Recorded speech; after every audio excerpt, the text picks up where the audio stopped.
अस्सलाम वालेकुम जी। आज का लेक्चर हमारे पास कॉन्सिक्वेंसेस ऑफ लॉरेंस ट्रांसफॉर्मेशन चल रहा है, जिसमें हम देखेंगे रिलेटिविटी ऑफ लेंथ या लेंथ कॉन्ट्रैक्शन कैसे मेजर की जा सकती है लॉरेंस ट्रांसफॉर्मेशन की इक्वेशंस को नजर में रखते हुए। तो ये हमारा मेन टॉपिक हो गया कि रिलेटिविटी ऑफ लेंथ या लेंथ कॉन्ट्रैक्शन किसके तहत देखनी है, लॉरेंस ट्रांसफॉर्मेशन के तहत देखनी है। तो इसमें सबसे पहले जो एक चीज आपने समझनी है कि आपके पास वो किसी भी ऑब्जेक्ट की लेंथ जो आप मेजर कर रहे हैं, तो आपको उसकी साइमल्टेनियसली के कोऑर्डिनेट्स यानी उसके एंड पॉइंट को मेजर करना होगा।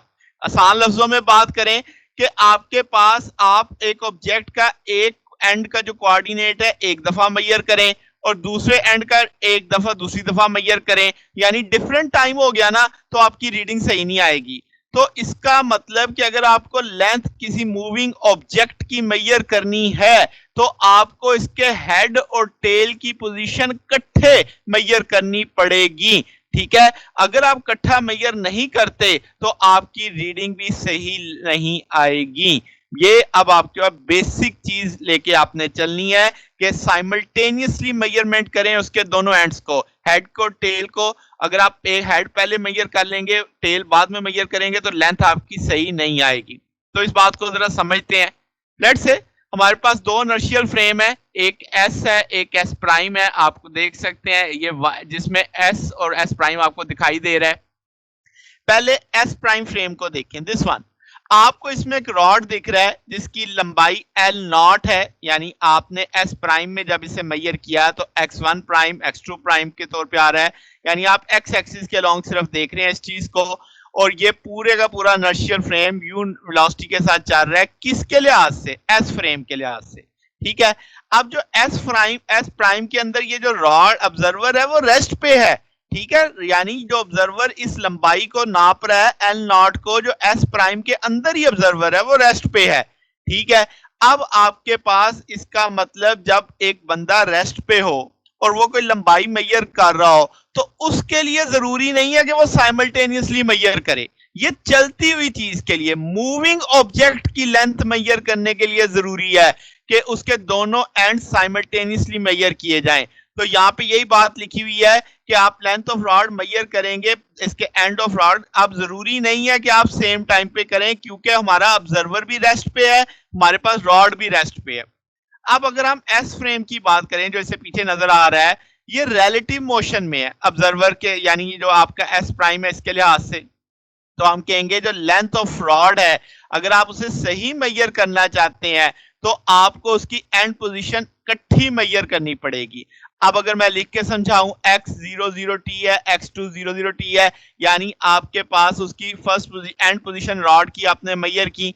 इसी तरीके से x1 प्राइम 00t x2, यानी आप देख सकते हैं कि उसका इनिशियल पोजीशन और फाइनल पोजीशन के कोऑर्डिनेट्स ये s फ्रेम में है और ये s प्राइम फ्रेम के अंदर है। अब आपके पास अगर मैं कहूं कि लेंथ बताओ जी एस प्राइम फ्रेम में कितनी थी, एल नॉट, तो आप यहां से देख के बता सकते हो s2 prime minus x1 prime है। अब यहां से लॉरेंस शुरू होता है। तो लॉरेंस ट्रांसफॉर्मेशन में जो हमने इक्वेशन देखी वो तो थी x1 prime gamma x1 minus UT और x2 prime gamma x2 minus UT. ये दोनों x1 प्राइम x2 प्राइम की वैल्यूज इधर लगा देते हैं। वो अब आप जब इसे सॉल्व करोगे तो x2 prime minus x1 prime किसके बराबर आ जाएगा, वो आ जाएगा गैमा x2 माइनस x1, क्योंकि यूटी वाला फैक्टर कट जाएगा, नेगेटिव होने के नाते एक पॉजिटिव हो जाएगा एक नेगेटिव हो जाएगा। अब मैं यहां से तय करता हूं कि x2 prime minus x1 prime को तो मैं l नॉट कह चुका हूं और x2 माइनस x1 जो आ रहा है उसे l कह दूंगा। तो वैल्यूज प्लेस कर देते हैं, l नॉट बराबर है गैमा l के। अब हम यहां से सिर्फ l की वैल्यू चाहते हैं, तो l not divided by gamma आ जाएगा। तो अब आपके पास गैमा की वैल्यू आप जानते हैं 1 over square root 1 minus u square over c square, Lorentz factor है। ये वैल्यू आपके पास चूंकि 1 ओवर गैमा है तो इसको उल्टाना पड़ेगा, तो ये वैल्यू अब आप ऊपर लिख सकते हैं। अब मैं कह सकता हूं कि भाई आपके पास ये फैक्टर, कोई भी चीज स्पीड ऑफ लाइट से ज्यादा तो जा ही नहीं सकती, लेस देन नहीं होगी। तो अब आपके पास आंसर हमेशा लेस देन 1 आएगा। आंसर लेस देन 1 आएगा तो इसका ये फैक्टर आपका एल नॉट जो है ये बड़ा होगा किससे, एल से, क्योंकि ये फैक्टर अगर आपका लेस देन नॉट आ रहा है इससे मल्टीप्लाई करके जो आपको छोटा कर देगा ना, यानी एल छोटा होगा एल नॉट बड़ा होगा। तो ये चीज कहलाएगी लॉरेंस, इधर सॉरी कंस्ट्रक्शन लिखा हुआ है, कंट्रैक्शन ऑफ द लेंथ कहलाएगी। ठीक हो गया। तो ये हमारे पास आज का टॉपिक था। अगर आपको इसमें कोई बात पूछनी हो, कोई डाउट हो तो नीचे कमेंट्स में पूछ सकते हैं। वीडियो अच्छी लगी हो तो वीडियो को लाइक कीजिएगा, दोस्तों के साथ शेयर कीजिएगा, और अगर कोई बात पूछनी हो तो नीचे कमेंट्स में पूछ सकते हैं। ओके जी, बाकी इंशाल्लाह फिर नेक्स्ट देखेंगे। ओके, अल्लाह हाफिज।